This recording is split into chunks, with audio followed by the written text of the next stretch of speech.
Hello friends, घरचा स्वयंपाक या चॅनलमध्ये तुमचे स्वागत आहे। तर आज आपण बनवणार आहोत अख्ख्या मसूरची स्वादिष्ट ग्रेव्ही। तर व्हिडिओला सुरुवातपासून ते शेवटपर्यंत नक्की बघा। चला तर मग रेसिपीला सुरुवात करूया। इथे मी कुकरमध्ये डाळ घेतलेली आहे। ती डाळ मी भिजत वगैरे घातलेली नव्हती, डायरेक्टच कुकरमध्ये शिजायला टाकलेली आहे।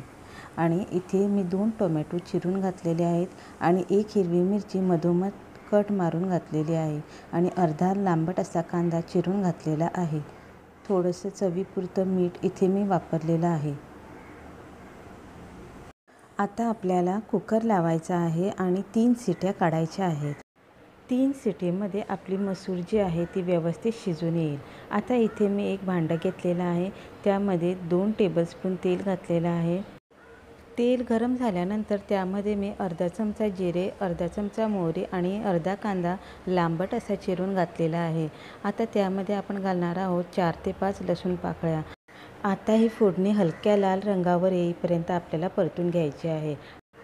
आता ह्या फोडणीमध्ये आपल्याला पाव चमचा हळद, अर्धा चमचा लाल तिखट, अर्धा चमचा गरम मसाला घालायचा आहे आणि व्यवस्थित 3 ते 4 सेकंडपर्यंत आपल्याला हा मसाला परतून घ्यायचा आहे। आणि आता आपण शिजवून ठेवलेली मसूर यामध्ये ॲड करणार आहोत।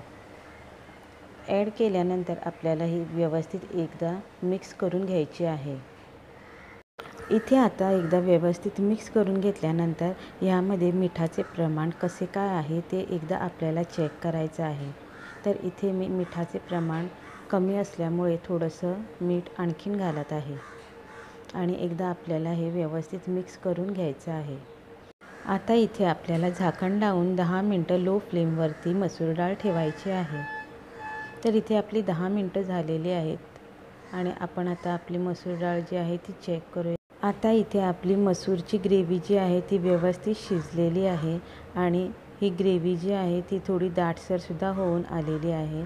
जर तुम्हाला ग्रेव्हीची कन्सिस्टन्सी पातळ हवी असेल तर तुम्ही यामध्ये पाणी ॲड करून तुम्हाला हवी तशी कन्सिस्टन्सी ठेवू शकता।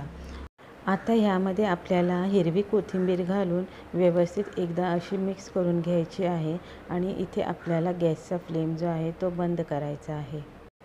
कोथिंबीर घातल्यामुळं ग्रेव्हीला मस्त फ्लेवर येतो आणि ग्रेव्ही खायलासुद्धा खूपच छान लागते। आता ही ग्रेव्ही आपण भातासोबत, भाकरीसोबत, चपातीसोबत किंवा ब्रेडसोबत खायला खूपच छान लागते। जर तुम्हाला माझी आजची रेसिपी आवडली असेल तर लाईक, शेअर आणि सबस्क्राईब करायला विसरू नका।